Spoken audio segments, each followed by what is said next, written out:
الاستاذ مصطفى عيسى رئيس لجنه المسابقات بمنطقه كفر الشيخ لكره القدم، واخر تطورات مباراه الكاس وماتش حوش عيسى.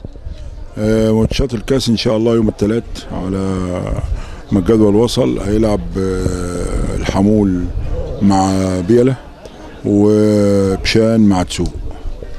استاذ مصطفى، الماتش حوش عيسى وكان في ايقاف اكثر من لاعب في لقاء بيلا، اللقاء اللي انسحب في حوش عيسى وشاركوا في ماتشات الكاس، هل ده خطا اداري ولا؟ هو حضرتك احنا طبعا علشان حوش عيسى تبع لمنطقه البحيره، فبلغنا منطقه البحيره بالعقوبات فور اتخاذ قرار اللجنه وقبل مباراه الكاس.